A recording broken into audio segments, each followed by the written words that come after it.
The following episode will contain spoilers. You have been warned. You're listening to Cinema IRL, the podcast that throws you into the movie and asks the question, what would you do? Who's down for a little Neil Diamond action? I guess Amber and Scott are after watching Song Sung Blue. Let's see they can keep more of their legs than the characters did. And now, Cinema IRL. I wish I could switch places for just one day. What would you do? Put yourself in my shoes. How do we handle this? What would you do? Put yourself in my position.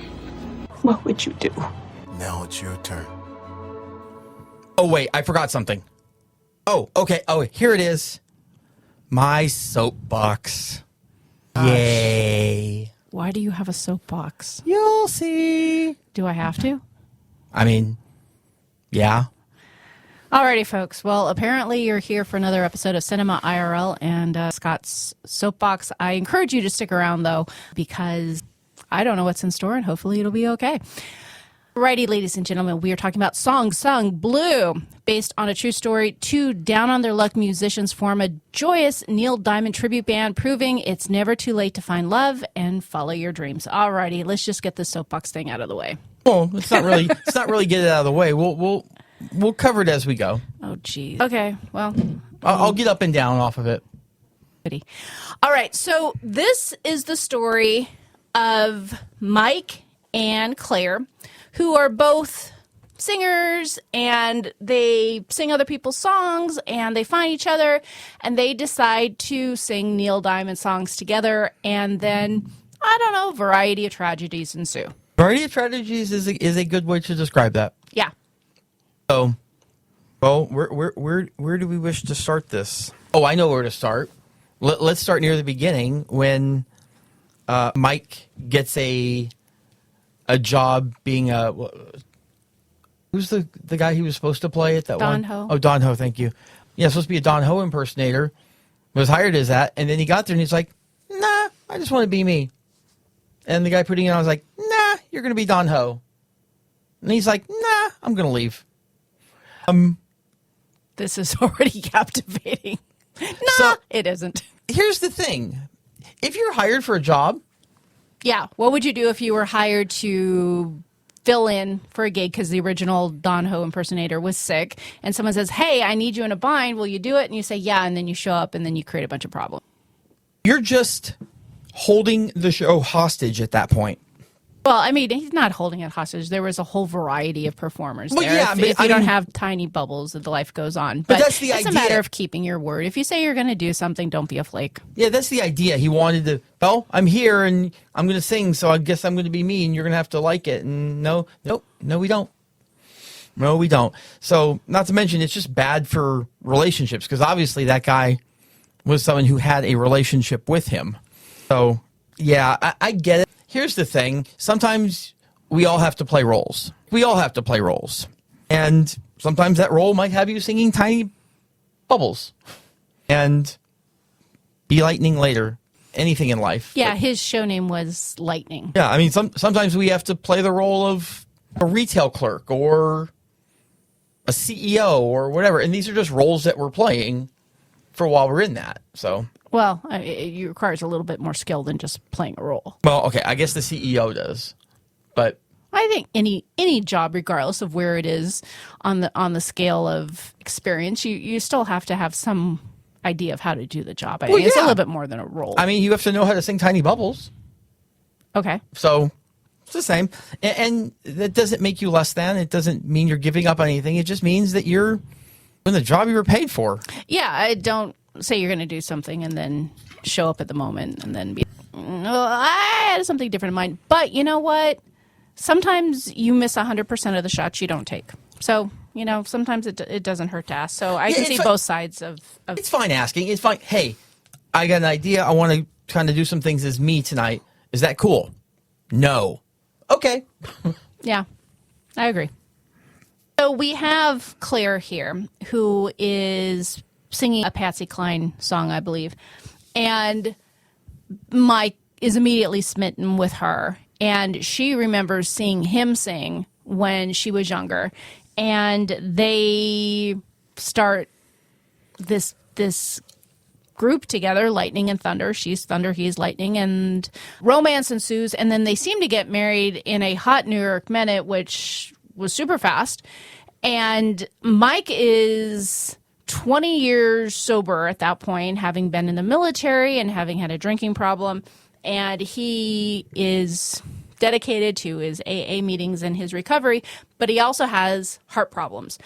What would you do if you had heart problems? I understand not everyone has insurance. I've been there at points in my life. I get it. But if you're crippling over and falling into things, please find some sort of program to get some health care. What would you do? Are you joining me on the soapbox? Oh, is that what your that's soapbox part is? of it. Oh, okay. Go That's ahead. definitely part of it. So, guys, I don't know if you know this or not, but we generally have one trip in this mortal coil here, and there's a lot of ways it can end. Some of them we can't really control, like if a car were to hit us. Some that we can have more control over, like if we know we have a heart issue and we don't get it treated. I climb on this one a little bit more than normal because about a year ago, my best friend from college had a heart issue, and as we dug through some of his stuff, it was not something he didn't know. He knew good and well that he had one. He didn't do anything about it, and he died. And he left people behind. And okay, there is layers to things. There's a difference between being a relatively fit person who has a heart problem versus someone who is extremely overweight and have a heart problem. It's not like you're just treating the heart problem. You also have to treat weight problem. And I'm not making excuses. I'm just saying it could feel a little bit more overwhelming if there's other. I don't care. I don't care what your circumstance. Okay. Guess what? It still kills you. Yeah. It doesn't matter. And that's I want to be on this ride for as long as the ride will let me be on it. And that means that sometimes you have to go and take care of your health. And it wasn't just insurance. Matter of fact, it really wasn't insurance so much. I mean, it was. Well, it was. But it was pride.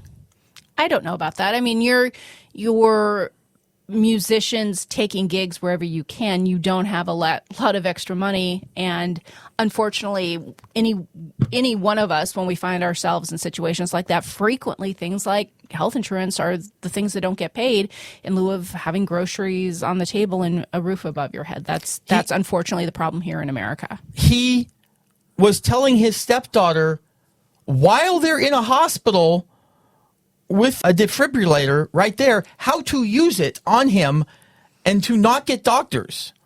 Okay, yes. So Claire gets hit by a car. They're in the hospital.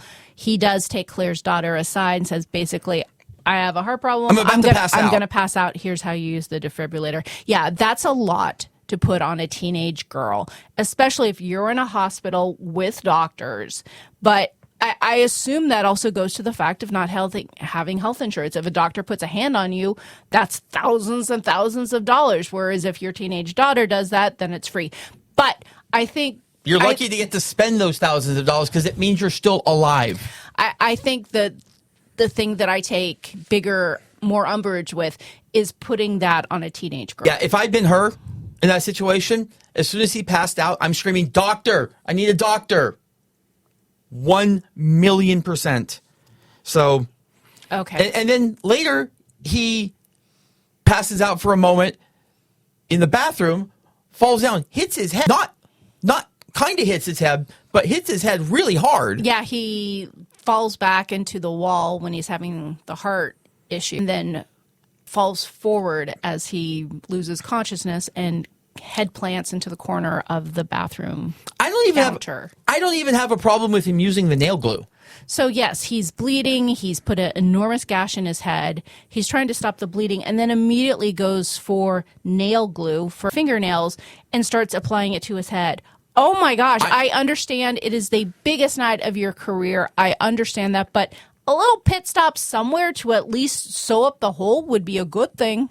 You know what? Again, I'm actually okay with the nail glue because that is actually a technique that can be used. But there's no way that anyone can apply that to their own scalp with any precision, that they're not just dumping nail glue into the fleshy parts of their head. Yeah, when I see or hear my stepdaughter Listen, I really hate to put this on you, but I kind of don't have a choice. I need you to know what happened, and I need you to nail glue my head together. Well, then again, you're also putting that on the girl again. Well, that's just unlucky that she's the one there, but you're saying something. Like not telling anyone about your heart condition, and in the end he dies, and he left a family behind when he didn't have to die, could have ended up on some medication that would have made him better and kept him around longer, and it's selfish. It's weak. Well, I don't know if the wife, Claire, knew about his heart issue. We know that Claire's daughter did. And it's not clear to me if Claire was aware of the heart issue. But it's something that we see before he's even together with Claire, and then we see him on his own. But when you get married and you have a wife, and then you have your wife's 2 kids, you have a certain degree of responsibility to your family to be there for them, not even financially, but they love you. They have a relationship with you. They want you to be around. They want you in their lives. And to not take proper care of yourself, that you could be leaving them as widows and orphans, is not the best route to go. And what frustrates me even more is the fact that he was in AA, had been in AA for 20 years. Or 20 plus. 22, yeah. He knew the benefit of getting help when you have a problem that's going to be crippling you. Alcoholism is a mental health condition.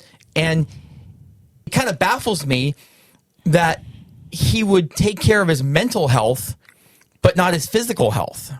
And this is based on a true story, a documentary from many years back about the story of lightning and thunder. And certainly I'm not familiar enough with the backstory to know what is true and what's been embellished. But one of the things that happened in this film, moving on from Mike, is Claire.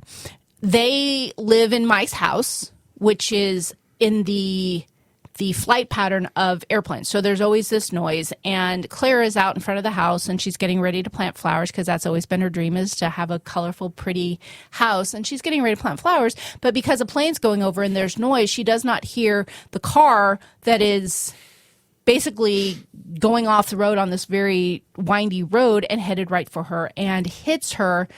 And flash forward, she loses a chunk of her, I believe it was her left leg, a little bit below the knee and down. Yeah. So Claire obviously falls into this very depressed funk, and being affected by all the medication she's on, and is getting paranoid and argumentative, and she's depressed. What would you do if you had something like that happen to you that Claire had happen to her? See, it's interesting because I kind of felt maybe not as extreme in the contrast, but Claire was kind of the opposite of Mike on this. Like, by all accounts, she was doing what she could to take care of her physical health. But she was basically laying down the entire time watching. So, well, yeah. And skipping physical therapy appointments. I don't know how much that's taking but care that's of the thing physical right health. there. When you undergo something like this, it's not just physical trauma. It's very much mental trauma as well. Oh, hugely. Absolutely. So she completely abandoned her mental health. And then to make it worse, she was on heavy narcotics all the time, which made her creepy and eventually paranoid. These things, listen, I'm all about a good painkiller when it's needed. 100%. I have taken some pretty strong ones in my life, but you know what? Take them as infrequently as I can and still be good.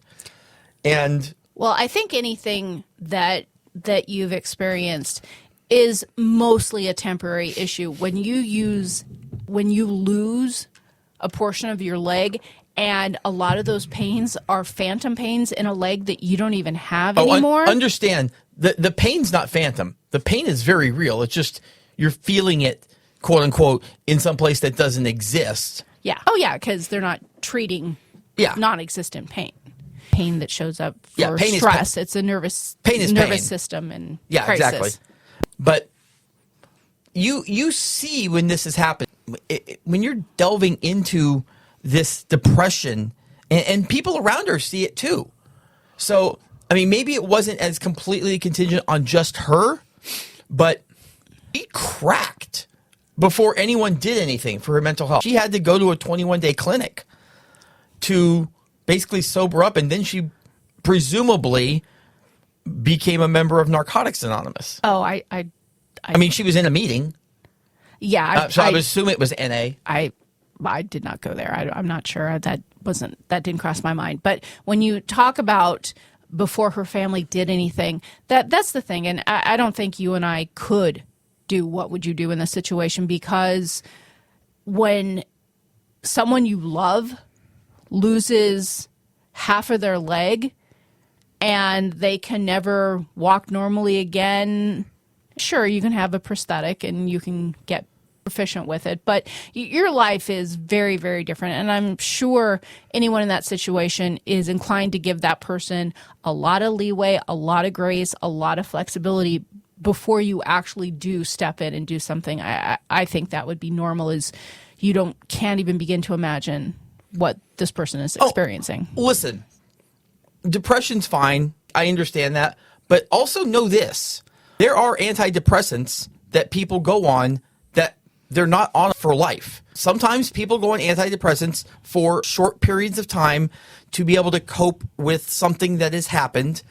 And after a short amount of time, you come back off of them when your brain is able to better cope. It doesn't. And let me make something just abundantly clear. One of my 10 biggest pet peeves probably in this world is when people call antidepressants happy pills. They are, listen, I myself have been on antidepressants for the last 20 years, okay? I understand how these things work very well. They don't make you happy. They move you back closer to the center.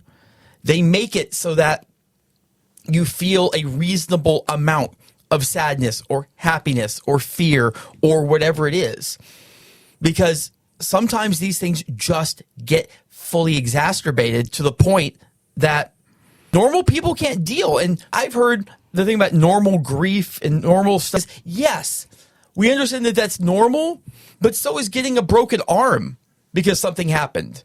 So is getting diabetes because something happened. You treat those. Why don't you treat the depression? Well, also keep in mind this story took place in the 1990s, and that was a good chunk of time ago, and our theories and comprehension and treatment of mental health has changed greatly. I understand that, but I mean, again, it's IRL. I mean, I suppose. We have discussions today that just didn't exist. I mean, I got put then. on ADHD medications in 1986. So it's not. This whole thing was mental health wasn't a thing then. It was, but people, admittedly, it wasn't as seen. People see mental health problems like depression as a sign of weakness. And going back to the whole Mike thing again, weak is hiding it. Weak is not coming out. It takes real strength to say, listen, I've got something that I can't handle. I need help. I need help is words of strength, because it means you know you have a problem and you want to actually fix it for you and for the people around you. And her family the narcotics, I'm putting more on the family than on her. You mean what she was put on after she lost weight? Yeah. Like you've got to help regulate that better. You've got to. When you see the signs, you either go to a doctor or just be, hey, maybe you wait a couple hours before taking another one. I mean, we didn't see that in the movie, so that, I mean, we're talking about a lot of stuff that we just didn't see. That wasn't part of the actual film. I mean, it was abundantly clear that this was narcotics related. Like the things that she was experienced that got her checked in was because of the narcotics. I know she was depressed.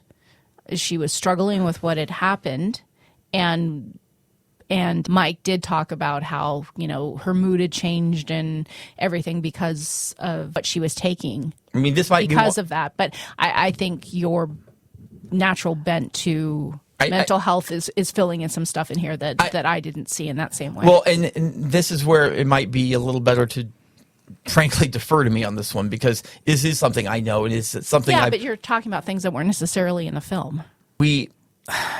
You're commenting on how things they should have done that we didn't even see them do or not do in the film. They referenced the narcotics a number of times. They made it a big enough point. I mean, what she said when she came out of the hospital is, yeah, I'm dealing with this physical thing, but it's a mind thing more than anything. And that's what I saw. A lot of that treatment is dealing with someone who is going through the loss of and I'm going to put this in quotes, a normal life, a different life much different. And when this happened, they were on the cusp of just really blowing up and having all kinds of incredible exposure with their music and opportunities. So also not only losing your leg, but also losing this thing that you had wanted for so long as an aspiring singer, and to finally have it just right there for the taking, and then have it all slip away because of what happened with being hit by a car. So there was a lot of mental stuff, and that's what I saw with the treatment. Yes, there's some mental stuff, but let me tell you, if you're having a hard time with this thing that's happened to you and the career and everything, that's not going to put you on the front lawn believing that you're on stage singing for people. That is delusional. That is something that is... Oh, yeah. No, there's definitely some medications there that were not helping. Exactly. I mean, listen, again, depression sucks, can be treated with antidepressants, but while these pills are good, these pills, when used too much, become bad. And that's going to be said with any medication is, knowing the side effects, having people in your life that you trust to let you know when they see things that are abnormal and bringing it to your attention, and having partners in your medical journey that you trust. Yeah. So it was just, for me, it was just a little bit, I felt like too lackadaisical with health. And that's just not, that is something I'm going to climb all over every time. But I do want to go back to the point that you were starting to make there about how their career was. I mean, they were set to have that rocket strapped to their ass and sent to the moon. Like they were getting up there real fast, and then boom, all of a sudden, basically, I mean, if not gone, left with a shred. Success and opportunity is frequently built on timing, and they had been the opening act for Pearl Jam in some bizarre world, and they were riding that success, putting on a poster saying, as seen with Pearl Jam, and getting that exposure and getting bigger gigs before the car accident, before she was hit by the car. And with opportunity and momentum and things like that, sometimes you sleep in late and you miss the boat. And unfortunately, getting hit and derailed and hospitalized and everything like that, life goes on. People don't wait for you. I mean, and success is brutal that way. Not quite to the level that they were at. Well, I mean, actually, in some ways more, some ways less. I mean, I had that period in my life where things were starting to look really, really, really good for me. And mine wasn't a car accident. It was a recession that took a lot of stuff away. And that's hard to deal with. I'm going to tell you from personal experience, that is so hard to deal with. But here's the thing, and this is not even where I'm saying they did something wrong. And let me make sure that I'm making that point clear, but it's something I want to discuss. There's a ladder to climb. And just because you've been on the 6th, 7th, 8th rung, if you go back down to the bottom, you're not entitled to that 6th, 7th, 8th rung immediately when you come back. You have the knowledge of how you got there the first time. And you can get there faster because now you know. But that is one thing that I was actually really proud of Mike on, was Mike wasn't, hey, this is who I was. I want to get booked in these great places because of who I was. He humbled himself to the point that he was doing karaoke nights.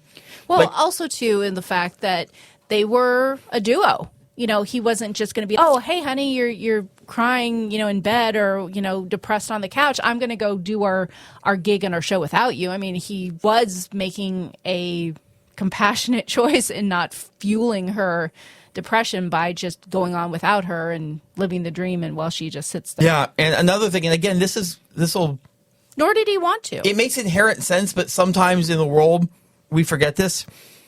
You're not, even if you've already had something horrible happen to you, you're not entitled to something else horrible not happening to you. She was very lucky. That was two double negatives I don't follow.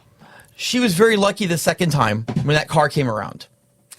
She wasn't there again. Okay, so for folks who haven't seen the film, and I really hope you have, because I would hate to think that we're ruining anything here for you, but we find later when she's doing well, she's standing in that same spot outside of the house where she got hit last time, and she steps away up into the steps, and a car comes and hits the house in that exact same place that she was standing earlier. So she had the one time where she was hit by the car, and the second time where she just stepped away and the car plowed into the exact same spot. What would you do?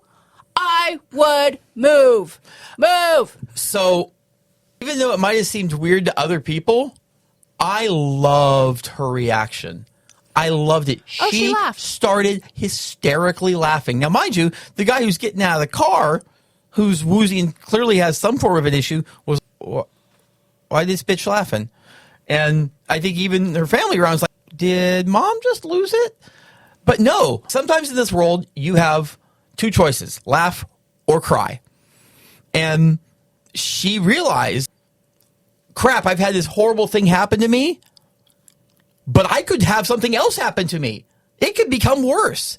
So don't wait to mope around and not take your life and your career into your own hand. That was a wake-up call for her, that she knew who she was. She knew how she wanted to live her life. And if she wanted to do that, she needed to do it then.